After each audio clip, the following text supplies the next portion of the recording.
Welcome to the Detective Storyteller, your ultimate destination for thrilling tales of mystery, deception, and intrigue. From cunning detectives to masterful spies, each story will keep you guessing until the very end. Like, share, and subscribe to join our growing community of mystery enthusiasts. Now, let's unravel today's case. The Speckled Band is a classic locked room mystery that deals with the themes of parental greed, inheritance, and freedom. Tinged with Gothic elements, it is considered by many to be one of Doyle's finest works, with the author himself calling it his best story. The story, alongside the rest of the Sherlock Holmes canon, has become a defining part of detective fiction. It has been adapted for television, film, theatre, radio, and a video game. In Sherlock Holmes and the Adventure of the Speckled Band, a young woman named Helen Stoner seeks Sherlock Holmes' help after her twin sister Julia dies under mysterious circumstances. Julia's last words mentioned a speckled band, and now Helen fears for her own life. Holmes and Watson investigate the Stoner family estate, Stoke Moran, uncovering dark secrets and the menacing presence of Helen's stepfather, Dr. Grimesby Roylott. Let's get into the mystery. The story unfolds on a dreary, fog-laden morning in London. The city was just beginning to stir as a sense of urgency brought Helen Stoner to the doorstep of 221B Baker Street. Clad in a somber black dress, her face pale and etched with lines of anxiety, Helen seemed to carry the weight of her fears with every step. Helen Stoner, a young woman in her mid-20s, had once been full of life and optimism, but the untimely and mysterious death of her twin sister Julia had cast a long shadow over her existence. Julia's final delirious words, "It was the Speckled Band," had haunted Helen ever since. She had tried to dismiss them as the ramblings of a dying woman, but strange noises and unsettling events in the same room where Julia had perished had left Helen in a state of perpetual terror. With trembling hands, Helen knocked on the door, her heart pounding in her chest. The door was answered by Dr. John Watson, Sherlock Holmes' trusted companion and chronicler of their adventures. Watson, ever the picture of gentlemanly decorum, greeted her with a reassuring smile. Clad in a tailored suit, his kind eyes and steady demeanour provided a stark contrast to Helen's distress. "Please come in," Watson said, guiding Helen into the warmth of the sitting room. The sitting room of 221B Baker Street was a cosy, yet cluttered space. Bookshelves lined the walls, filled with volumes on every conceivable subject.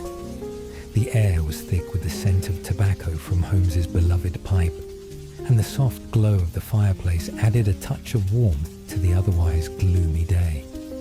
Sherlock Holmes himself was seated in his usual armchair, his sharp, hawk-like features illuminated by the flickering flames. Dressed in a grey dressing gown, Holmes's keen blue eyes missed nothing, and he immediately took note of Helen's dishevelled appearance and the tremor in her voice. "Please, sit down, Miss Stoner," Holmes said, his voice calm and commanding. "You are clearly in distress. Tell us what troubles you." As Helen began to recount her story, the room fell silent, save for the crackling of the fire. She spoke of her sister Julia's untimely death 2 years earlier, how Julia had been engaged to be married, and how her sudden and mysterious demise had shattered their hopes and dreams. Helen described the strange noises, whistling and metallic clanging, that had plagued Julia in the nights leading up to her death, and how those same sounds were now haunting her.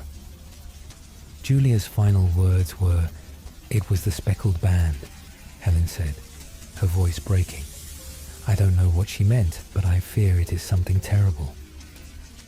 Holmes leaned forward, his eyes narrowing, as he processed the information. "And you say you have been hearing these noises yourself, in the same room where your sister died?" "Yes, Mr. Holmes," Helen replied. "I moved into Julia's room after her death. Dr. Roylott insisted on it. But now, I hear those same noises every night, and I fear for my life." The mention of Dr. Grimesby Roylott brought a dark shadow over the conversation. Helen described her stepfather as a violent and aggressive man with a history of criminal behavior. Once a respected doctor practicing in Calcutta, Roylott's temper had led to his disgrace and a return to England. At Stoke Moran, the Stoner family estate, he had become a recluse, his only interactions marked by fits of rage and cruelty. Holmes's expression grew more serious as he listened. "Dr. Roylott stands to gain financially from your sister's death, does he not?" Helen nodded.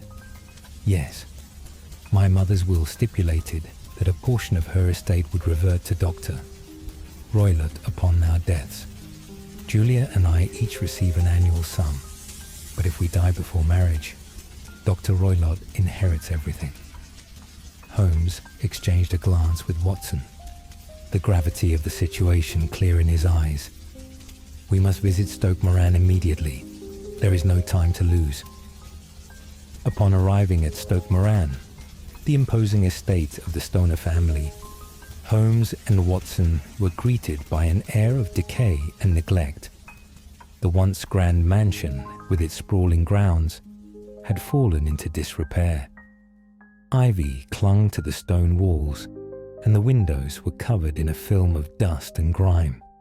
The overgrown garden, with its tangled weeds and unkempt hedges, added to the sense of abandonment. Helen Stoner led the detectives through the labyrinthine hallways of the mansion, their footsteps echoing on the cold, stone floors. She guided them to Julia's room, where the mysterious death had occurred. The room itself was modestly furnished, with a single bed, a wardrobe, and a dressing table. Yet, it was the small, seemingly insignificant details that caught Holmes's keen eye. As Holmes began his examination, Watson observed his friend with a mixture of admiration and curiosity. Holmes's ability to see what others overlooked was nothing short of extraordinary. His gaze swept over the room, taking in every detail with razor-sharp precision. "Miss Stoner," Holmes said, his voice low and measured, "would you mind explaining the layout of this room and any peculiarities you might have noticed?" Helen nodded, her voice trembling slightly. "Of course, Mr. Holmes. The bed is bolted to the floor, and there is a bell pull next to the bed, which I had always assumed was for calling the servants. But it does not seem to work." Holmes's eyes narrowed as he examined the bell pull. He gave it a slight tug, and it did not move. "Curious," he muttered, more to himself than to anyone else. "A bell pull that does not function. What purpose could it serve?" Moving closer, Holmes traced the bell pull's path with his fingers, following it to a small ventilator set into the wall above the bed. "And this ventilator," Holmes continued, "it connects to Dr. Roylott's room, does it not?" Helen's face paled. "Yes, Mr. Holmes. It was installed around the same time Julia's troubles began." Holmes exchanged a glance with Watson, the unspoken understanding passing between them. "Watson, would you kindly assist me in examining Dr. Roylott's room?" As they entered Dr. Roylott's room, the atmosphere grew even more oppressive. The room was stark and utilitarian, with minimal furnishings and a sense of cold detachment. Holmes's eyes were drawn to a large iron safe in the corner, the door slightly ajar. Holmes carefully opened the safe, revealing a collection of oddities and exotic items. Among them was a small wicker basket with a lid secured by a metal clasp. Holmes's expression grew grim as he examined it. "Watson," Holmes said quietly, "I believe we have found our speckled band. This basket likely contains a deadly snake, specifically a swamp adder, one of the most venomous serpents known to man." Watson's eyes widened in shock. But how could Dr. Roylott have used it to kill Julia? Holmes's mind worked quickly, piecing together the puzzle. "Consider the setup, Watson. The ventilator connects the two rooms, and the bell pull is a dummy, serving as a conduit for the snake. Dr. Roylott likely placed the snake in the ventilator, allowing it to slither down the bell pull and onto the bed, where it bit Julia." The realization sent chills down Watson's spine.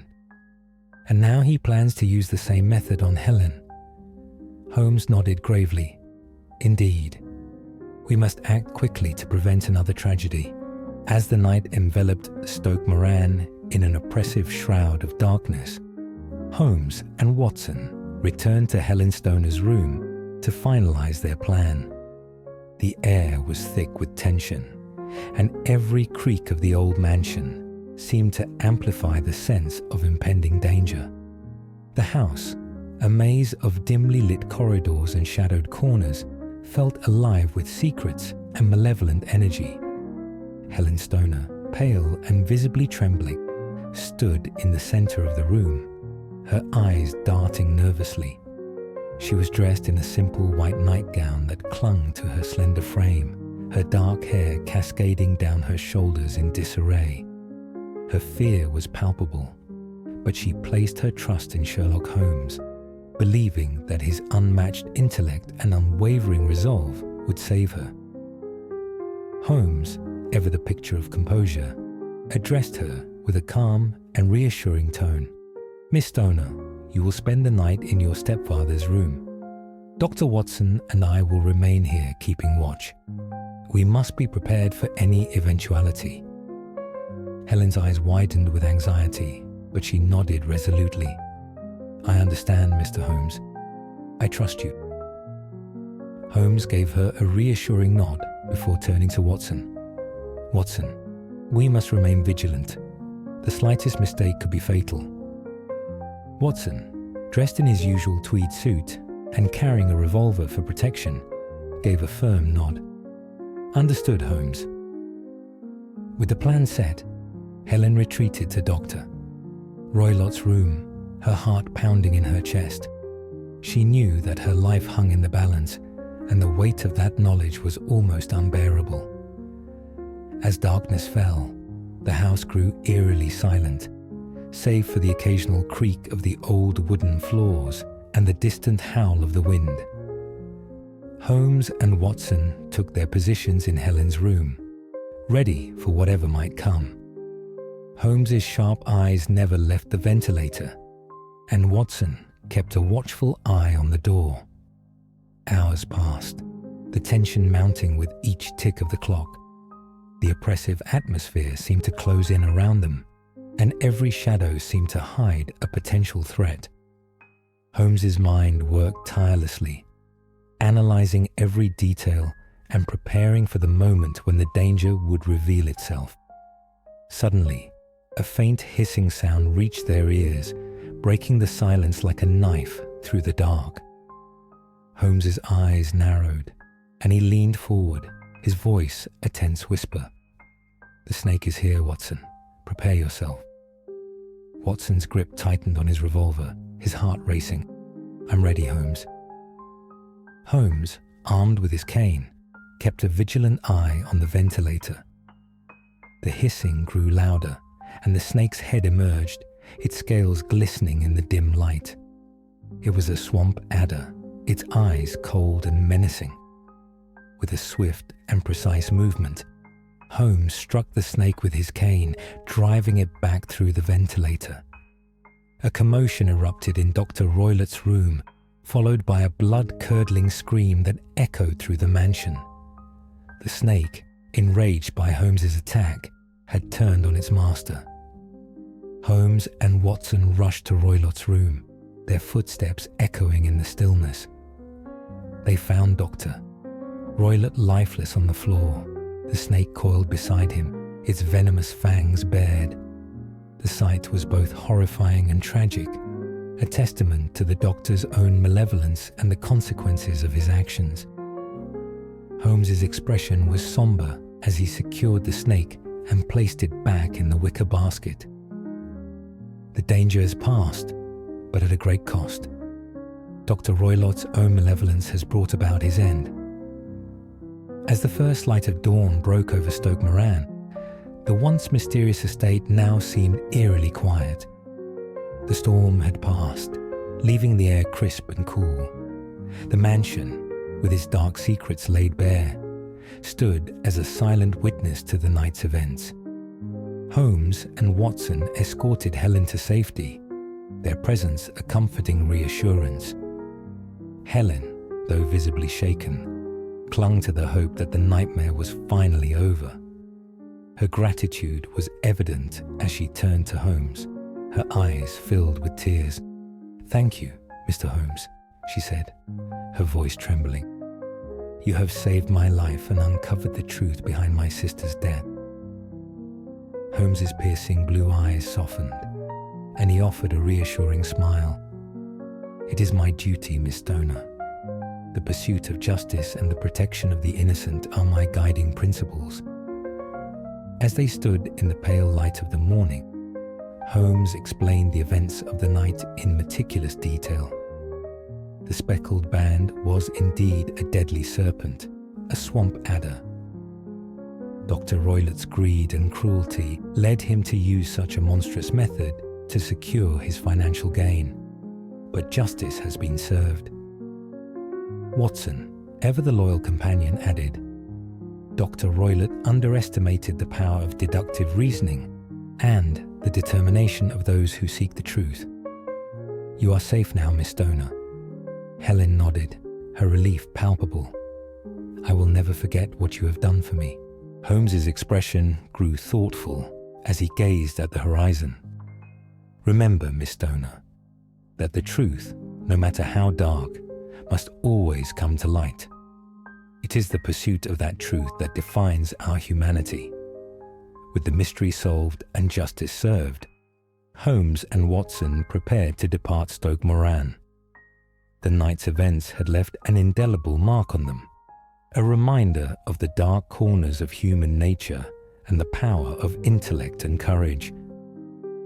As they walked away from the mansion, the sun rose higher in the sky, casting a warm glow over the landscape. The legend of the Speckled Band had been laid to rest, and the shadows that had once haunted Stoke Moran began to dissipate. As Holmes and Watson departed Stoke Moran, the mystery had been solved, but the dark memories of the night's events would linger. Holmes's brilliance and unyielding resolve had once again brought light to the darkest corners of human nature.